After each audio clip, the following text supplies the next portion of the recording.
you doing, people? Hope you are well and training like your life depended on it, which I suppose to some extent it does. So what am I doing today? Well, it is 20 minutes worth of 6-count burpees before I play squash. Forgot what I was doing there. I think I thought I was doing Navy SEALs for a minute, but no, 6 counts or 1 pumps. I tend to most of the time just sort of count in my mind, really.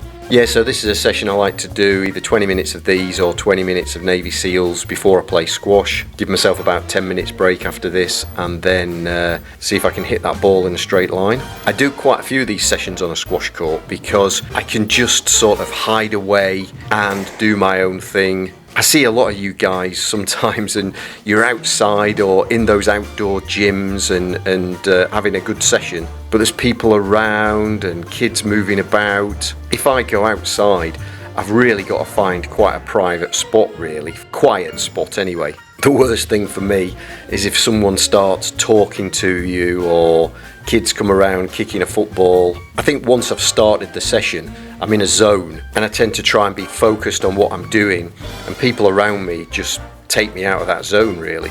I suppose if it's a more relaxed session, then it might work. Some people don't mind that. One thing I did want to say is my stance for these burpees. I know I get a few people commenting about it, and I've commented before about it, and I didn't think it would be as relevant to a lot of people actually, because I obviously did it because of decades of playing squash, chasing around a little ball, make you good at lunging forward but not as good at a deep squat. So having a closer leg stance tends to put a little bit of pressure on the lower back. But I have heard that a lot of people who do burpees, they stop because of issues with their lower back. And to be honest, this is a great solution. It is actually a little bit harder in the upper body because you've got to support yourself for longer in that wider stance going to the plank position in your shoulders. But when I finish a session like this, my lower back feels great. And there was actually another guy in the gym who was older than me, and I was advocating doing these. I think I was talking about Navy SEALs, and as he tried a few and I just adjusted things for him, his technique, when he had a wider stance, he was able to do them much more comfortably. So I think anyone out there that's having a little bit of an issue with their lower back doing these, it's definitely worth a go trying them with this wider stance. It does get to a point that, you know, someone could say that, oh, the form isn't quite correct or something, but it gets to a point when really you've got to do things that are conducive to your own body. And if you can still have a great session with a slightly adapted technique, then go for it. Quick change of subject though. I suppose my channel now is directed a little bit more to over 50s or over 40, over 50s. And I'd be quite interested to hear the type of workouts and the type of training that people of that age do these days. I'm guessing that there's probably quite a significant discrepancy between those people that are just over 40 and those over 50. Sometimes I don't know whether my workout should be aimed at people over 40 or over 50. But the thing is with these body weight type workouts is that they are customizable and you can just go at your own pace. I do think that people over 50, especially over 50, have to sort of retrain their mind a little bit to realize you can still train very hard at that age. I see lots of over 50 type workouts on YouTube, and I look at them and think they're more like over 70 workouts. I mean, if you're a beginner in your 50s, then absolutely you've got to work up and progress to harder workouts, but you've got to still keep moving forward in the degree of difficulty. Otherwise, you're sort of helping the natural decline or degradation that comes from aging, and you're not really providing any resistance against it. I always think it's a bit like being on a treadmill that's on an incline, and you've got to keep the pace up, because if you don't keep the pace up, you'll just go down even quicker. I think the drop-off in fitness is a little bit quicker as well as people get older. I've noticed a difference in doing my Navy SEALs. I had a bit of a break from doing them during the summer because I like to do a couple of other forms of training, a bit more running, some hill sprints and step running. But I can't just go into really good tough sessions on the steps, for example. I have to do a few sessions to build up to the numbers that I want to get to. And even just a couple of weeks off Navy SEALs and immediately your numbers are maybe 5% lower. Also interesting to think about the role of long grinding sessions as you get older.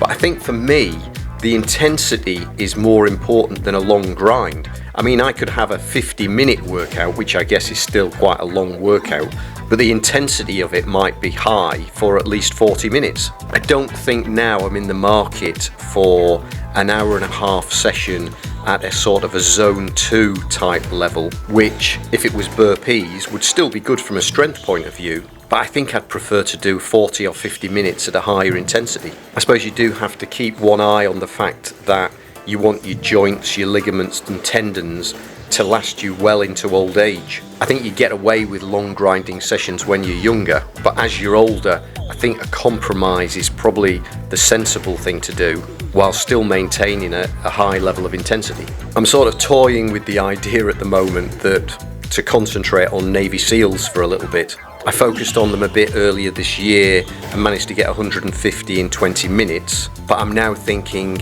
could I get higher? How much higher could I get? I certainly wouldn't be able to get much higher if I didn't do them at least 2 or 3 times a week. So I might set myself a new target, a new goal for those. Once I hit 325 for these 6-count burpees, which was a target set by Max at Busy Dad Training, I sort of stepped away from them a little bit then. And like I say, even just a couple of weeks of not doing them, suddenly the numbers went down to more like 300. I think I did one just sub 300, another couple just over 300. So this session today was definitely a better one. Anyway, I'll put a link in the description to the last minute of these. If you are a middle-aged chap that is looking to up their game health and fitness wise, one thing I would say is don't concede to the easy workouts that are on YouTube at the moment. Like I say, some of the over 50 workouts I look at and cringe and think, well, I'd want to be hopefully trying to do harder sessions than that. In fact, there is a guy that I subscribe to on YouTube. His channel is called Pierini Fitness and he is 70 and he does burpees and jumping lunges. So that's the type of thing you want to aspire to rather than just walking the dog. Okay, well, I'll leave you to more of my jiggling about. Thanks for watching. See you in the next one.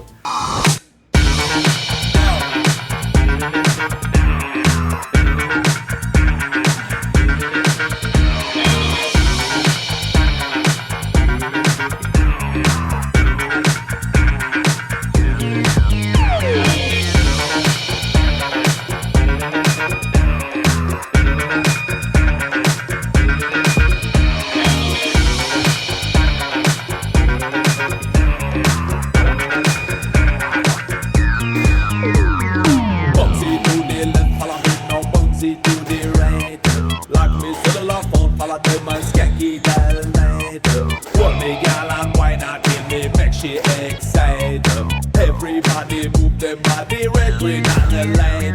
Now business with no trouble, just a dance and a sing.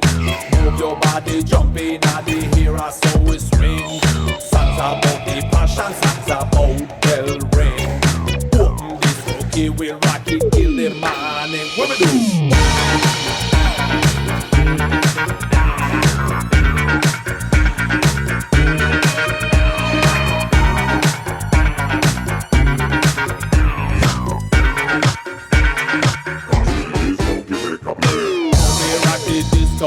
Love the party, follow me. Hold me and so I do me get the disco key when me do. Mingle with the posse, believe you me. Girl a pressure me, turn your hand and see how we dance. Watch me, watch me, watch me, watch me, watch me. I shake me head. Follow me, follow me, follow me. Come, come, follow me. And when me get tired, respond me, girl, true or not. No matter hip hop or hard, they want mercy. I wanna do.